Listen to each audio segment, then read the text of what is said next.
భగవద్గీత 4వ అధ్యాయం 23వ శ్లోకం కర్మయోగంలో శ్రీకృష్ణుల వారు ఇలా చెప్తున్నారు.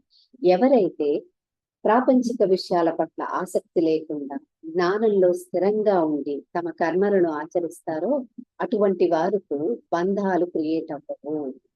వాళ్ళు చేసే కర్మలు ఒక బంధాన్ని క్రియేట్ చేయదు. ఆ కర్మ ఇంకొక కర్మానికి జన్మనివ్వదు. అంటే తన పనులన్నీ కూడా దైవ భావనతో ఒక యజ్ఞంలా చేయాలి. ఏ పని చేయడం వల్లనైనా వారు ఒక డిటాచ్డ్ ఫీలింగ్ తో చేయాలన్నమాట.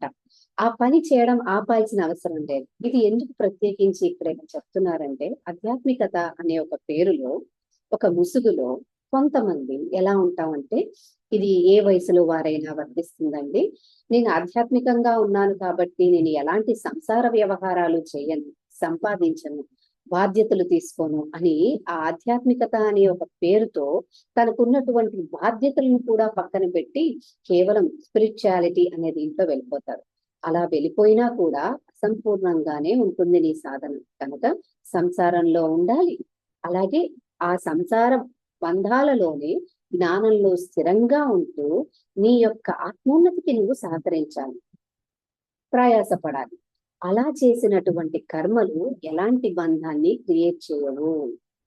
ఇక్కడ సింపుల్ గా చెప్పేది ఏంటంటే, పని చేయటము, సంసారాలను, తర్వాత కర్మను, సంపాదనను వదిలి పారిపోవటం కాదు.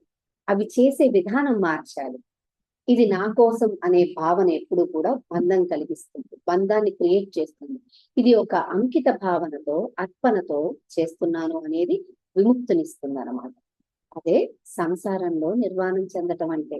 ఇందులో ఉంటూనే అన్ని కర్మలు చేయాలి.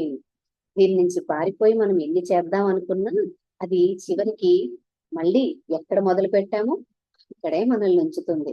మరో జన్మ ఇదే ప్యాటర్న్ తో మళ్ళీ రిపీట్ అవుతుంది. కనుక సంసారంలోనే నిర్వాణం చెందటానికి సర్వ ప్రయత్నాలు చేయాలి. నిర్వాణం చెందాలంటే ఏముండాలి? జ్ఞానంలో స్థిరంగా ఉండాలి. మళ్ళీ కలుద్దాం.